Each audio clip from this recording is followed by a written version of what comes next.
Hi, Bethany Manxelo here. You have joined us for the magnificent monthly Millwall podcast, which features thoughts from the panel about what affects the beautiful game and Millwall. Enjoy! Welcome to the 2023-24 series of Millwall NOLUT Talkin's monthly show. I'm Myles Thornton, and with me I have the NOLUT Talkin team of Phil Coleman and Ted Robinson. Not everybody likes them, but they don't care. Welcome, Phil, Ted, and listeners. Phil, how are you? Yeah, fine, Miles. Good to see you and speak to you again. And you, Ted. Ted, are you in good form? Yeah, evening, Phil. Yeah, evening, Miles. Well, I was up until yesterday, but there you go. That's another story. Now, Ted, they did write down here, whoever made this, Ted the Parfume de Homme or something, but I did not say that wrong, so just wanted to let you know that was there. Well, that's not the sort of Cockney language I'm used to, mate. That's what I'm saying, so I didn't want to get it wrong. No, I've no idea. All this French stuff, I can't stand the French, but that's another story and all. I'm saying a bit miserable already tonight, aren't I? But never mind, I'm sure it'll get better. Well, we missed out on a show in March, maybe all the gloom, but we're back in early April, our penultimate show of the season. What we're going to discuss, well, the run-in until the end of the season, the impact of Neil Harris, the FA Youth Cup semi-final, and Phil Coleman's FA Youth Cup winners. Did you win the FA Cup, a Youth Cup, Phil? I didn't know that. Did you not? You not heard that story? No, that's news to me. Bloody hell, I think there's a few billion people in the world. You must be the only one I ain't told the story of. I don't know where I've been all my life, mate. I really don't. We're in for I'll go over it again tonight, Miles. We're in for a long one tonight, then. We'll take a break there and hear from our sponsors, Dean Wilson, who I had the pleasure to meet in the Platinum Lounge recently. Hello, Dean. Myles here. Hi, Myles. Hi, mate. Your funeral directors are famed for caring for Millwall families. Where are you located, and how far afield have you travelled to accommodate the needs of families? Well, we've got two branches. Our main one's in Eltham, in Wellhall Road, and we've got another one in Locks Bottom, which is near Alpington. Millwall fans all round us. We cover all areas, and we do travel for families. We had a lady very recently that passed away up north, but it was her wish to come back to South London for a funeral, so that's what we did.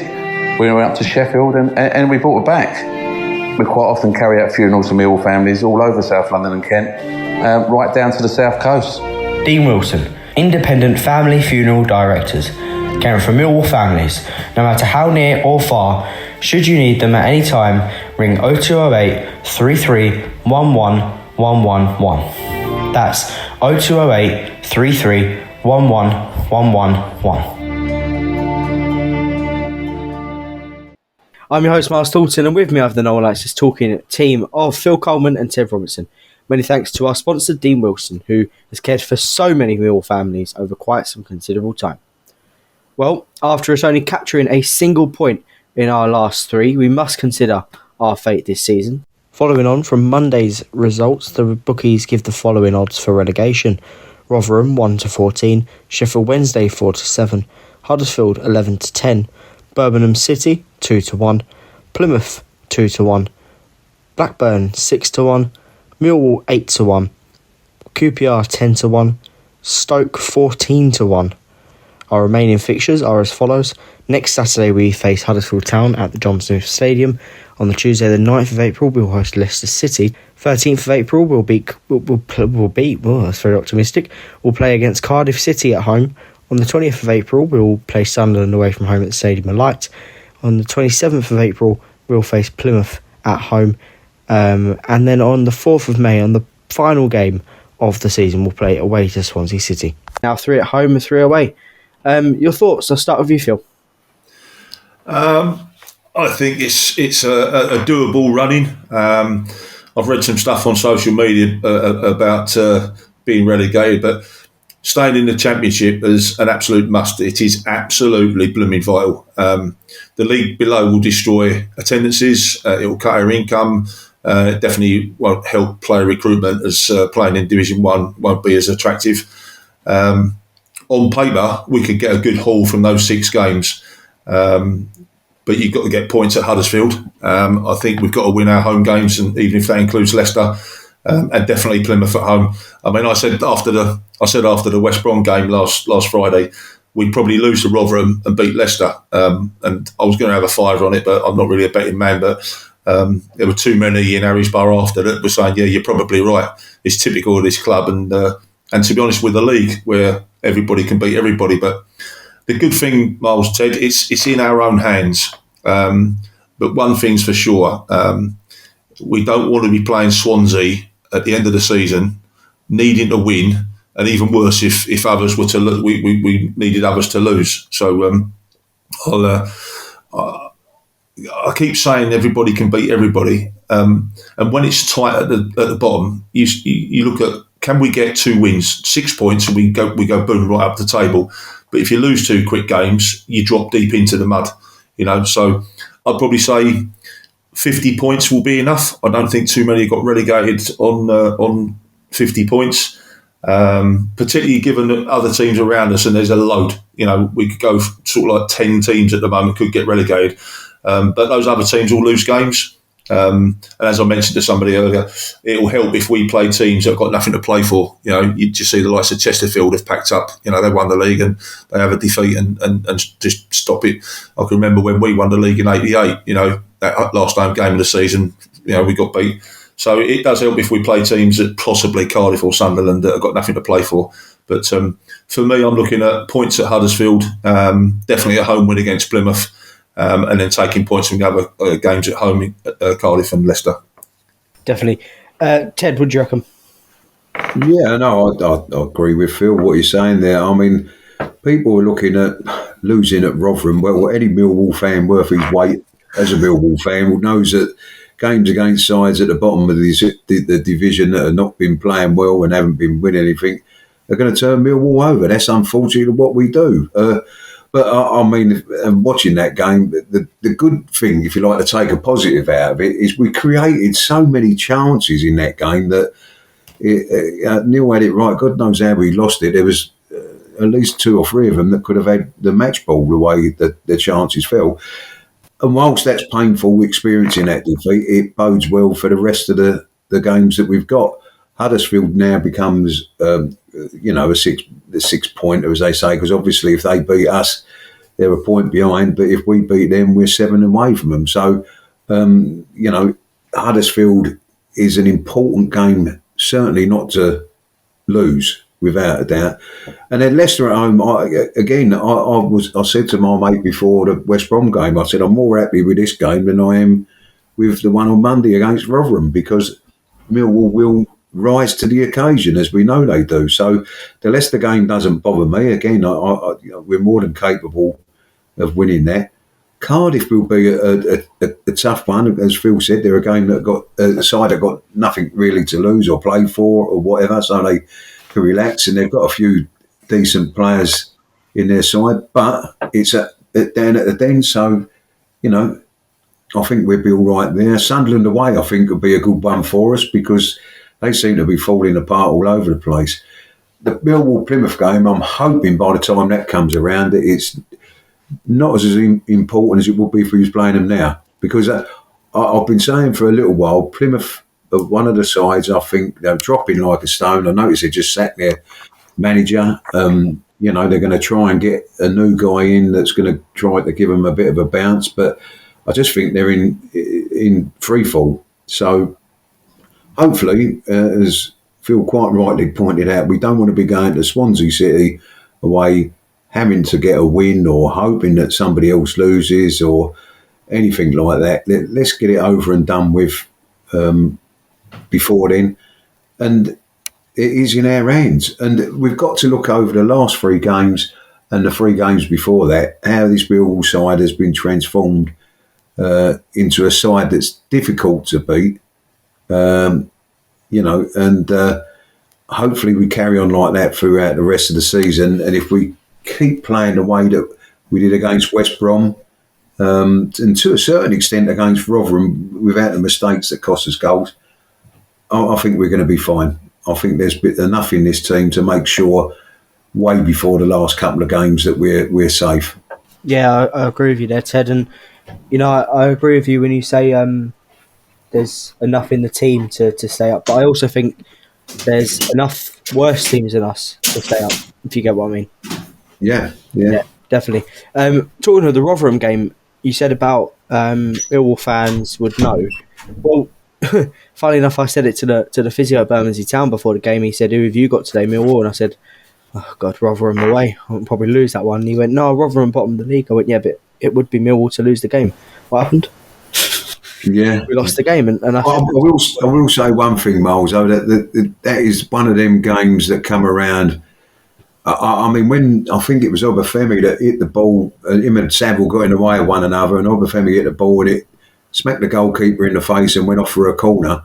Yeah, I thought we're never going to score. You know, it's going to be one of them games. He had a worldie, the goalkeeper, didn't he? So, you know, at the end of the day, as you quite rightly point out, it's what Millwall fans know is going to happen when we play the bottom team that can't seem to do anything. Yeah, and it's happened this time. It's happened a few times this season, because I seem to remember we went to QPR and got rolled over by them 2-0 when they were bottom of the league and really struggling. You know, so there also is a bit of the professional in me that says there's an attitude problem. You go to Southampton and you beat them, and you go to Rotherham and you lose. You can't have that gulf in results. You know, you've got to be consistent across 46 games.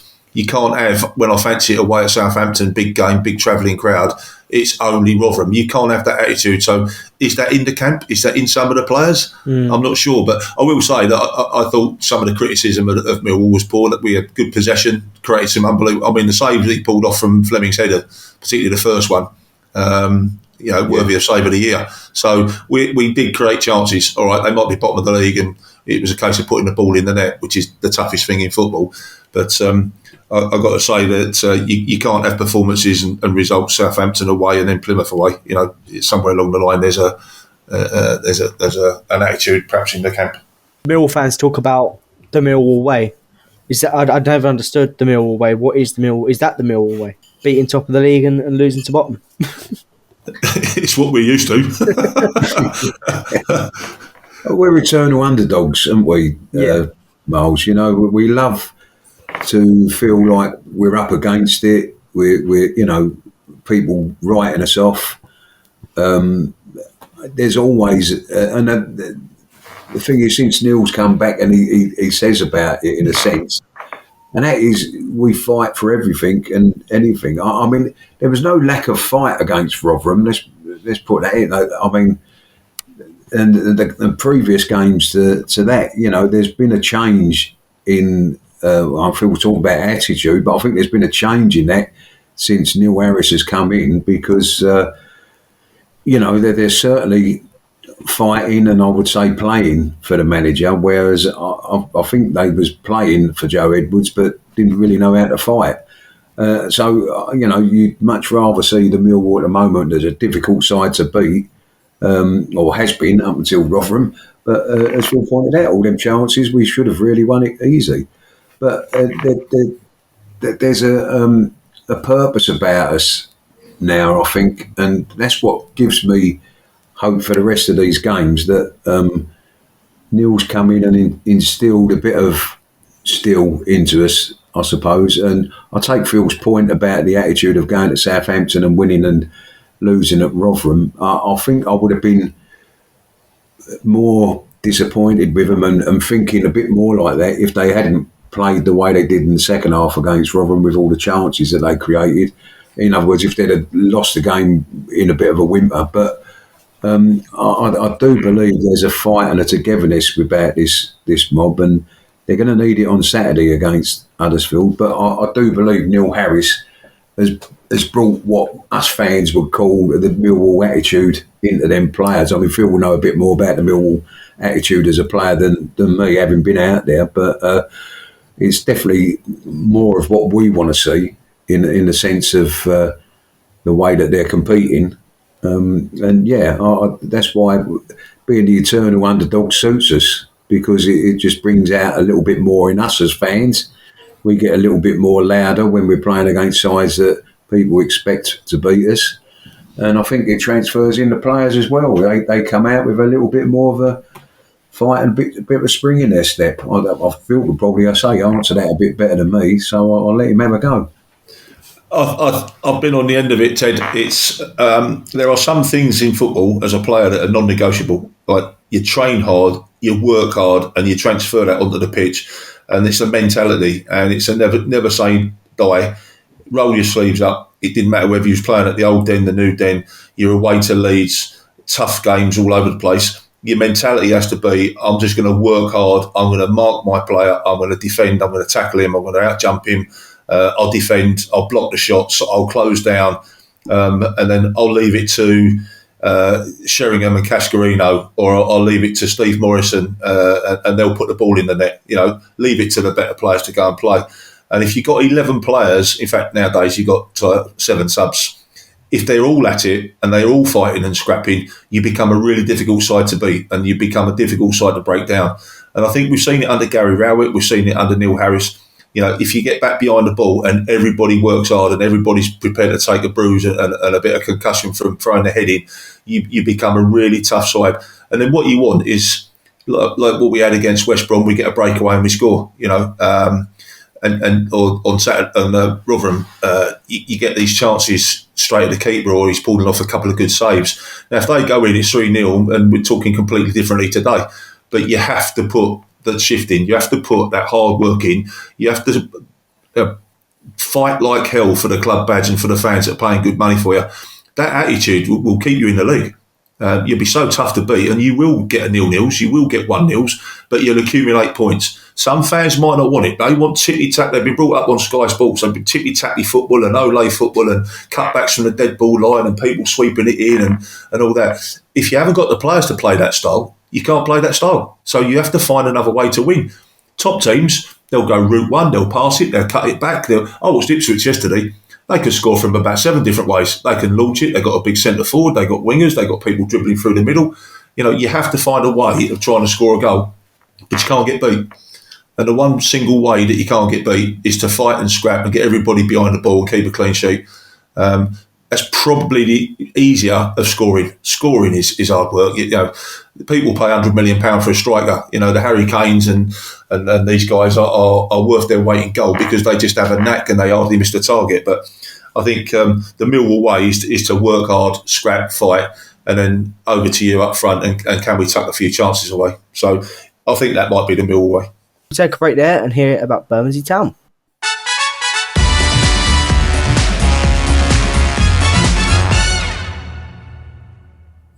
Bermondsey Town? You heard of them? I have, but what about then? They're a football club based in Rotherhithe. They're currently members of the Kent Football League Premier Division and play at the St Paul Sports Ground, Salter Road. They ground share with Fisher on match days. It's where the Millwall Lionesses, Romans and Pride play on Sundays. Oh yeah, I know. Well, if Millwall are away, I'll get along. Check out the fixtures and details on the Bermondsey Town website. I will. I'll give it a go.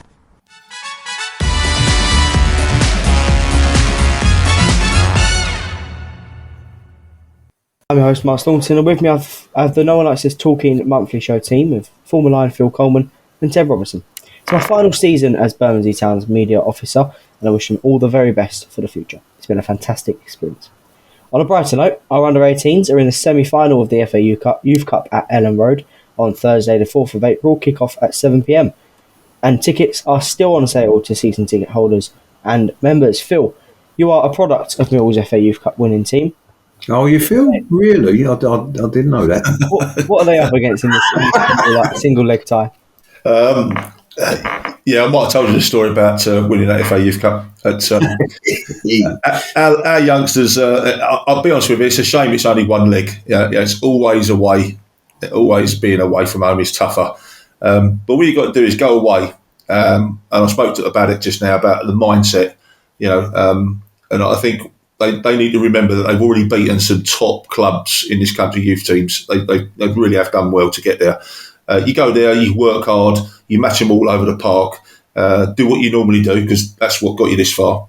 And you might not get many chances in football, and this is one of them. You're in the semi-final of the FA Youth Cup, and you put a great shift in, you put in a big performance, and you have no regrets. And I think we've got a good side. They've proven that by the results that they've got this year, and they're top of the league that they play in. And I know how they feel, and it looks like they relish the big games, and that really does help. And I wish him well. But you had Paul Roberts on the show a couple of weeks ago, and he said about it reminded him of the Nottingham Forest game that we played in '79. We were 1-0 up at the Den, 3-1 up, 1-0 down, 3-1 up, 3-3, and we've had to go away to the City Ground in Forest. And we nicked a 1-0, and we nicked a 1-0 because Peter Glazier pulled off the saves when he had to, and we all came away with bruises and mud covered. And Dean Norwich, bless him, God rest his soul, he came off with a fractured skull. But that was the intensity and desire that we had as a group of lads to make sure we came away with an away result. And I think if the lads go up there with that determination, roll their sleeves up, and they could well come back with a result and into the final. Yeah, Ted, interestingly, Paul Roberts, Phil's teammate from that final, sees a potential rematch in the final with Manchester City from all those years ago. You heard Paul and you've just listened to Phil. What are your thoughts on that one? I listened to Paul the other week as well, and these sort of things sometimes you're fated with them. That it's just strange that all them years ago when Phil did playing that winning team, and he also scored. I understand, and I do know because I was there. I watched him. It was Man City, and lo and behold, who was in the other semi-final? Man City, and so you start to think it's fated, shall we say? And guess what? We're playing a FA Cup semi-final on. Do you realise the date, Myles? 4th of April. Yeah, 4th of the 4th, 04. Do you remember that? FA Cup semi-final, Tim Cahill scoring. Just so happens that we're playing on the same date as that. So again, these coincidences, as they seem, sometimes turn out to be fate. And like Phil said, look, the boys have done fantastically well to get this side to take Chelsea out of the competition, who I believe have won it God knows how many times in recent years, was a fantastic achievement on its own. So again, you should have belief within them boys. There should be this belief we've beaten this side, that we can beat anybody in this competition. And once you get that inside your head as a footballer going out on the pitch, sometimes it's very difficult to stop people like that. And they're going to have to battle. They're going to have things go their way. There's certainly a bit of talent in that side without any shadow of a doubt. And if they get there with that right attitude, keep it quiet. Leeds must be an half-decent side. They knocked Liverpool out in the last one, but keep it quiet at Ellen Road for a short, for the first 20 minutes. Don't give nothing away and slowly get into the game and then take it to them. I agree with Phil about the single leg, though. I mean, that seems really unfair to me. And by all accounts, I was told the other day, I'm not sure how true it is, but I was told that if we get through to the final, we will be the away team in that. So, I don't know why the FA have decided to do that, because it seems to me, especially with a youth cup, FA Youth Cup, that you're in a semi-final, it should be an equal opportunity for both sides to play at home and away, and even in the final itself. And, and certainly not. What I'm saying is, as Phil says, it is what it always is in football. You're playing away is that bit more difficult than playing at home. So why anybody should have the advantage in a semi-final, I don't know. And why anybody should have the advantage in the final absolutely baffles me. But listen, if that is the case, it's the case. But you've got to beat these teams to win anything. So I wish them all the best, and I'll be tuning in somewhere or somehow to find out how they're getting on, because we've got to beat dirty Leeds. Phil, just remind us of that brilliant journey to winning the FA Youth Cup. I will say, Ted, that I'll add to that what we don't want is for the club to get relegated and the youth team to play Man City in the FA Youth Cup final, because that'll be 1979 revisited in its entirety, and you don't really need that. So that's why I never mentioned it, Phil, but thanks for letting me know. All right, I won't mention it. But go back to Myles' question. We started off really slowly in '79, and it was quite weird, really. We winning games. We were always in the top 3 or 4 of in the South East Counties League, and we played 9 games to actually win it. But we started off with a little 3-0 win at Slough. And to us, it's clear as day to me, even now, all these years on, that, that's another cup game. Who we got next? Well, we went on to beat Norwich 2-0, and that was another win. We won another game. It's, because winning was quite a good thing for us. We didn't lose too many games under 18. And then I remember our attitude changed. We got Sunderland. And then I remember saying, they're a big club. This has gone national then. And fortunately, we were at home and beat them as well. So it suddenly, from that game, it got to us, it got serious. We'd done Slough, we'd done Norwich. We woke up a little bit, Sunderland. And I think that game gave us a little bit of belief, the belief setting. And I think Forest, I think we were just going to beat Forest comfortably. And at 3-1, we were in the quarter-final. And we took our foot off the accelerator, and we ended up going away 3-3. But there was 2,000 or 3,000 watching us in that quarter-final at the Den, and nothing changed. They chased the goalkeeper and they smashed the coach windows up at the Forest, and that it was just like a first team game back then. And then we beat them away in that legendary game that Robbo spoke about. And I spoke to Tony Kinsella today. And we both agreed, another hour and a half on the phone talking about it. We both agreed that the team we played in then had everything. If you wanted to fight, you have a fight. You want to fight Dave Martin, Paul Roberts? Yeah, go on in. We could defend. We could attack. We had flair players, Kevin O'Callaghan's, Chris Dibbles, Ian Gale, Tony Kinsella. But the one thing we agreed on, we had a tough winning mentality.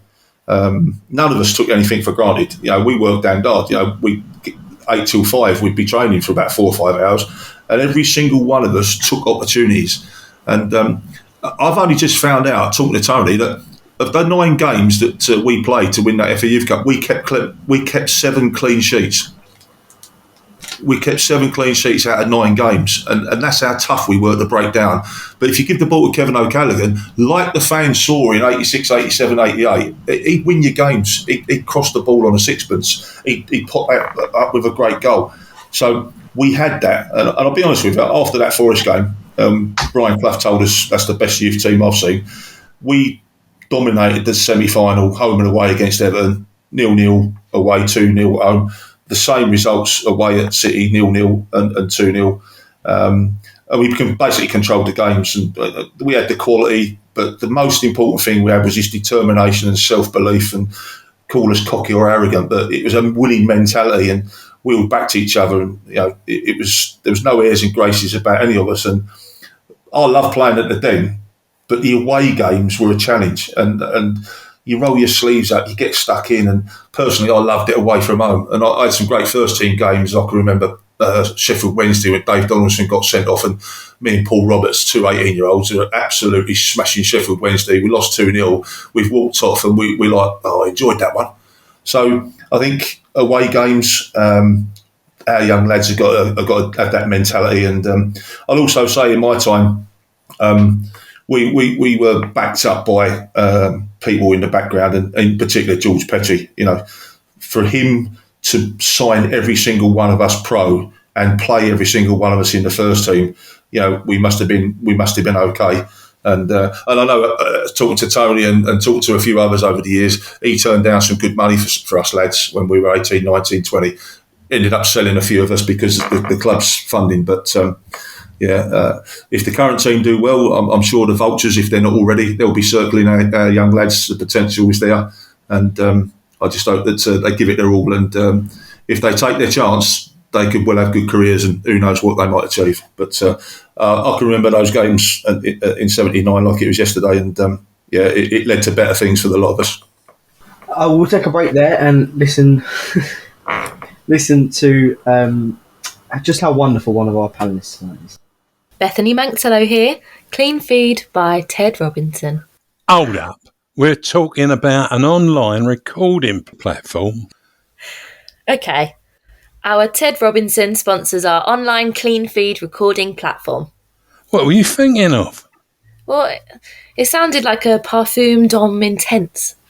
Really? Behave. Just go online and see who else uses CleanFeed. It's a great bit of kit at a great price. I'm your host, Myles Thornton, and with me I have the NOLUT Talkin team of former Lion Phil Coleman and the famous Ted Robinson. CleanFeed, it does a great job at a great price. Ted knows you know, don't you? I do. I know one thing. That whatever you called me earlier sounds a lot more sexier when Bethany says it. But there you go. That's me being an old man, I think. It didn't sound like that on. It didn't look like that's how it sounded up there. But you know, yeah, that's probably what it was. But I'll leave it to Bethany anyway. Yeah.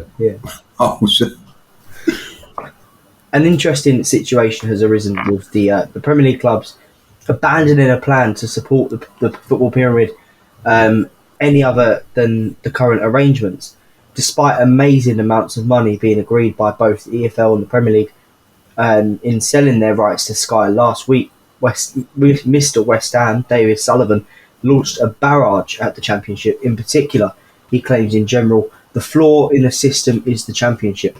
These clubs are having huge financial problems because they're paying too high wages and agent fees, and some have managers on £1 million a year.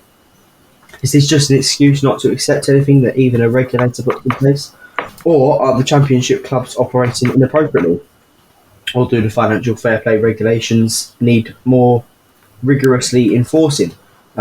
Or is something completely different happening or needed? Ted, what are your thoughts on this one? Well, I think it's a bit rich for Mr. Sullivan to turn around and say about people in the Championship are paying wages, high wages and agents' fees, and some have managers on £1 million a year. Well, what does he think you have to do to try and get into the very, very rich Premier League that are paying 10 times more than that? So why should the Premiership have all that money and not help the rest of the pyramid of football out? I mean, it's obscene what goes on in the Premier League. We know that, money-wise. But to start saying that the Championship is overspending and things like that is a damn right insult, to be quite honest. But then I'm not surprised because Mr. Sullivan's not alone. There's a few clubs in the Premiership that we know have obviously turned this deal down that they was trying to make, and at the end of the day it's as simple as one thing, and that's greed.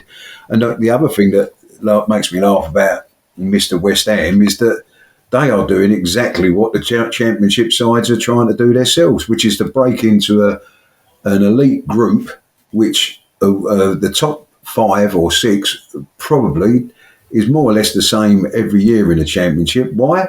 Because they're the richest clubs in the Championship.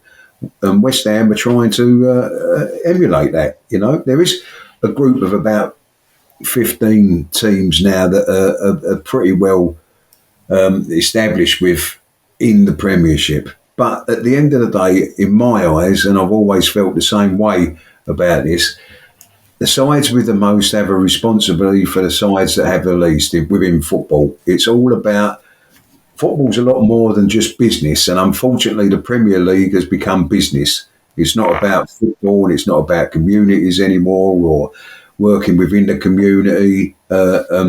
It's all about greed and money, and you know, where can we get the next few £100 million from, which is not how I grew up in football, and it shouldn't be what football is all about. Yes, there'll be the odd side that comes in and out of the Premier League that makes a splash. You know, let's hope Luton, for argument's sake, I mean, the way they battled their way back from where they was throughout the leagues, I hope and pray for them that they stay up this year, because you know that they deserve to, you know, as a football club.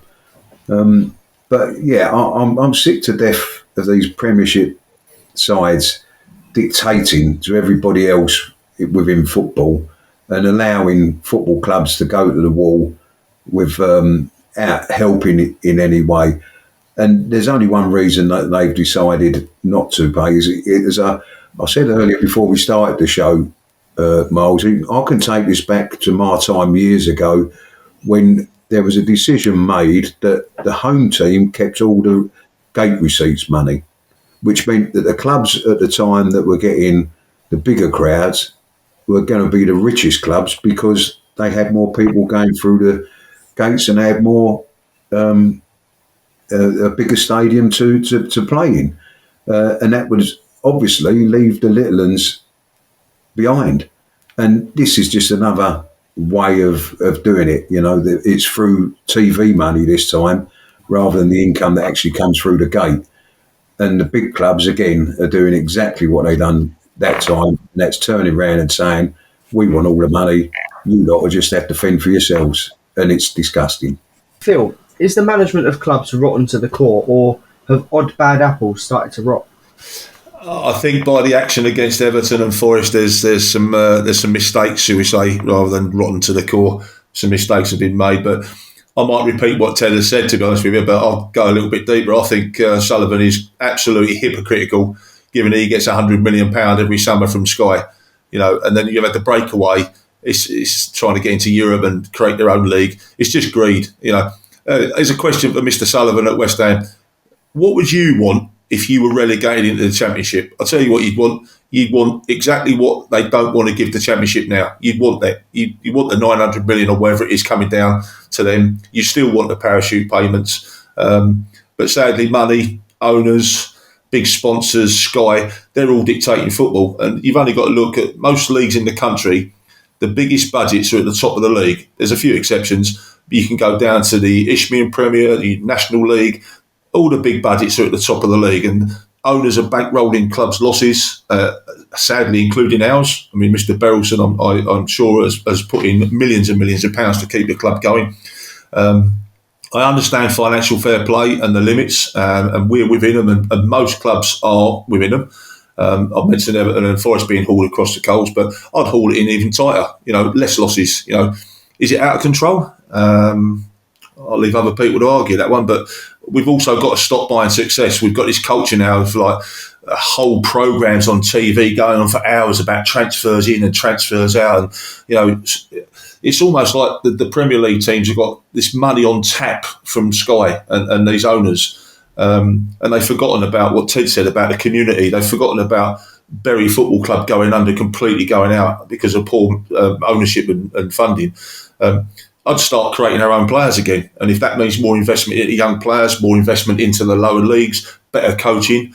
Because at the end of the day, we can't have some kids' clubs where they're still getting changed in containers. And there's some non-league clubs where the pitches are just downright rolled mud. It's not filtering down. It's the richest sport on the planet.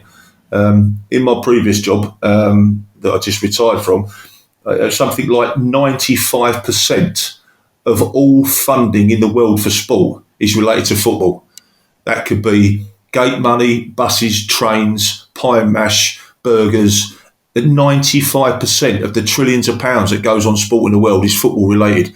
But we've still got kids getting changed in containers. We've still got pitches that are just not being looked after. Yet there's all this money in the world. So we should be starting to create our own players, investing more in young players, investing in better coaching. And I fundamentally disagree. And I was on the show a couple of years ago with Tony Cascarino where we just slaughtered the parachute payments, But how the hell has a promoted club got any chance of staying in the Premier League if they don't have parachute payments? How the hell is a team that gets promoted out of the Championship meant to compete against teams that can spend £400 million a season in the summer on new players? Luton can't do it. Millwall couldn't do it. I doubt even if the top three were Leeds, Ipswich and Leicester, I doubt they could do it. They haven't got £400 million. And if they have, it'll all be down to a rich owner. So we're after the richest owners on the planet now. So, is Elon Musk going to come in and take over Millwall? We might get promoted and stay there. It's all about money. And it's bonkers that it doesn't filter down to the Championship and other non-league clubs. It winds me up because Ted said it's about players coming through the youth team, it's about community, it's about fans supporting their club for 50, 60, 70 years. And unfortunately, it's all down to money. But to answer your question, Myles, I wouldn't tar all the owners with the same brush because I think that the vast majority are play within the rules. One or two just think that they could probably run a football club like their own business, and they can't.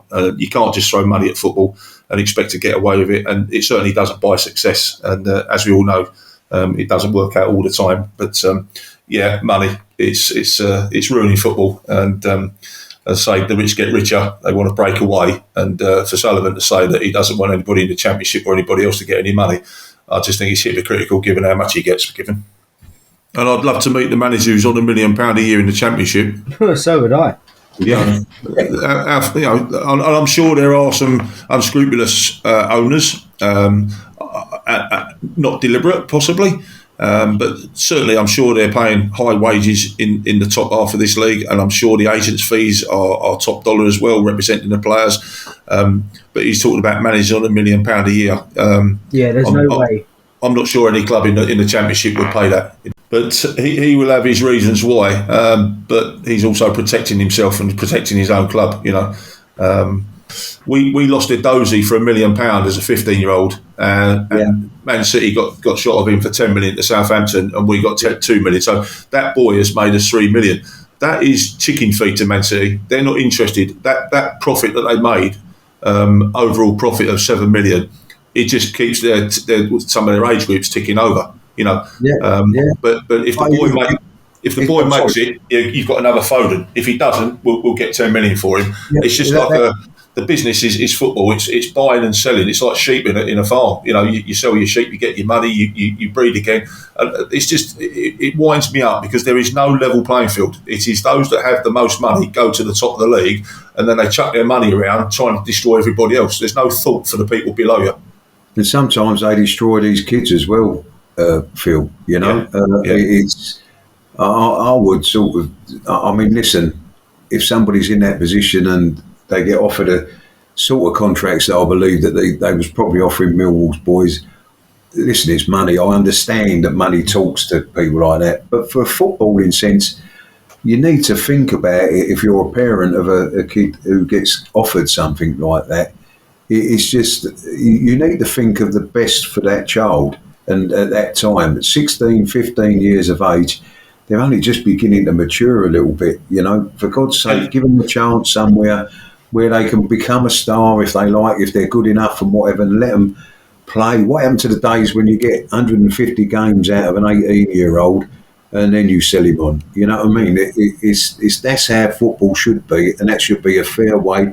Because as I say, as you know, Phil, it used to be, and you know more than us through the fact of when we sold players, when they were good young players that come through Millwall, to literally keep the club afloat. And they've taken that away from us by just hoovering up every bit of talent that they can see.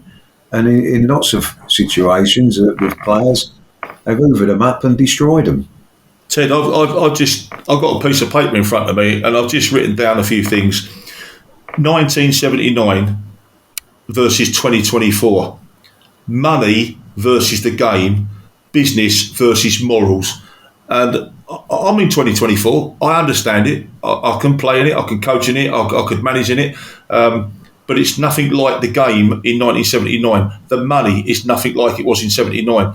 The business models that they've got now, the structures of clubs, it's obscene. When Premier League clubs are turning up with two giant coaches, the first coach is for the players and the second coach is for the backroom staff. That is unbelievable. We had a manager, a coach and a physio. That was it. And we had one sub. So in effect, we went away with 16 people on board, including the bloody bus driver. Now you've got two giant, got fantastic luxury coaches turning up. The business against the morals. The morals, you've got an obligation to your fans. And I just think the money is so obscene now that they're on tour almost all the year round, trying to create new fans in China, in South Asia, in America. Everything you do, you don't care about the players. You finish a tough season. Some have played 55 games. And now we're just nipping off to America to promote ourselves again and play 4 games all around America. What the players, they're just being used to create money. And I'm sorry, I don't understand. Yesterday to today, the money versus the game and the morals. The morals have gone out the window when you start changing the England kit overnight almost and start selling it for 120 quid. And we had the chat at the start of the season about the club shirts up to 50 quid and all that. They're making money out of people's unbelievable allegiance to the club. And I think, you're wanting to pay £60 a ticket to watch a game of football, and you're paying £25 to watch Division 2, League 2. You know, it's money then goes and gets you a better player, which gets you up the league. But you've got to charge the poor old fans, and their blind faith and devoted to the club is giving the clubs the money. And then in comes Sky and say, well, you 22 and 20 in the top flight, you can have £100 million because we're going to put you on telly at morning, noon, and night. You know, and then by the way, nobody else is getting a share of that money. So, yeah, morally, I just think it's not right, and there could be another way of doing it. But like you say, Phil, these players that supposedly get burnt out, and I mean that. I know it's an athletic game now more than, you know, it's athletes playing football now more than footballers playing, in my opinion. Always has been in recent years. But they say they burn themselves out over the season, and they go and play for England in the Euros or something like that. They're worn out from a long season and that. And what do before the next season starts? They go to somewhere like Thailand or America, like you say, to play pre-season friendlies before the pre-season even starts. So, as you say, again, it quite perfectly explains the greed that there is within these football clubs about, like you say. And what's the reason for going out to them places? To sell their shirts, to sell their club name, to, you know what I mean? And as you quite rightly pointed out, Phil, they've got no concern in my eyes for the players either, because doing it like that, you are just burning these players out at times. But well, that's a good old rant, isn't it, anyway? But I can also continue the rant, Ted, because there must be some absolutely outstanding accountants working for these clubs, putting players on 8-year contracts and spending £1 billion over a couple of months. You know, I'm not going to mention the clubs' names, but you got 7 and 8 year contracts to get around the financial fair play and spreading the contracts and the fees. You know, there's some fantastic work going on to keep these clubs out of deductions. You know, Everton have been caught, Forest have been caught. You know, there is some massive money floating around these clubs to spend £100 million on one player, or £80 million and £60 million on 2 players. You know, this is stupid money. You know, are they worth it? I'm not sure. I really am not sure. I've come out of 1979 where you're lucky if you went, you know, what was Trevor Francis, the first £1 million player? You know, it's just escalated to £100 million in a short period of time in terms of football life. You know, 40 years, we got from £1 million to £120 million. One of them, you know, Casido, was it, at Chelsea? You know, I find it amazing that the figures are mind-boggling. But I'll go back to it. I see these pitches and these kids, and I see these containers, and I see teams begging to try and find a pitch. We haven't got enough all-weather floodlit pitches around the whole country. We certainly haven't got what my son's got in America, where he got full-size domed pitches where they can play all winter without the wind and the rain and the frost and the snow. We haven't invested in the grassroots. The FA will say, we give £40 million a year. £40 million? That will be a reserve team player at Liverpool or Chelsea. You know, that is... it does not filter down from the products at the top, and that's what really irks me. And if David Sullivan thinks that he's right, then good luck to him. Good luck to him, because I'm seeing kids in containers getting changed on a Sunday afternoon. It's wrong. We ain't moaning like this, Phil, because he's the West Ham owner, are we? Or are no, we? not at all. But I did beat West Ham 2-1 on my debut. So it's brilliant. Yeah, I don't want to rub it in. We'll take a break there and hear from Ellie talking about Harvey's Den Cafe with Amy. Hi Ellie, lovely to see you here up in Harvey's Den again.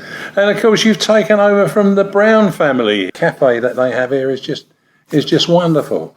Millwall shirts on the chairs, blue and white tablecloths, blue chairs, and all you guys in Millwall kit. Of course. Tell me, what goes on? When are you here? What can we expect? We're here Monday to Friday from 10:30 till 5 every day, open to the public. Everyone's welcome.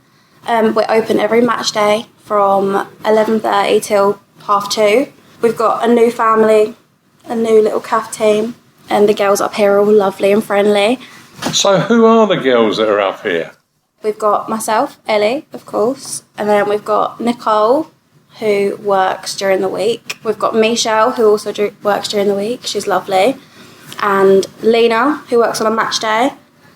And my mum, Ellen, who's very well known. Very well known. She also helps out in here from time to time. So we've got a lovely little family team. To look after the community. Wonderful stuff. So what's on offer at the cafe these days? We've got everything from chicken burgers to paninis to full breakfasts, tea, coffee, hot chocolate, soft drinks, snacks, everything you could need. So it's all here, all available, a great team to serve it up to you. Well, what else can I say but carry on in Harvey's style here at Harvey's Den Cafe, and all the best to you, Ellie, and your team, and I look forward to coming up and enjoying some of the fare in not the far distant future. Well, in fact, I've already done that. The coffee is just superb. Thanks, Ellie. Thanks, Eamon. I'm your host, Myles Thornton, and with me of the No One Access Talking Team monthly show team, with former Lion Phil Coleman and Ted Robinson. Great menu, great team, wonderful surroundings, and lovely grub. Go and say hello. It's open all year round. We're all looking forward to the next game, but in the meantime, here are a few matters of interest for Millwall fans and those interested in football. Stan went along to the Millwall History and Heritage Tour on the Saturday before last. I went along to the Millwall History and Heritage Tour.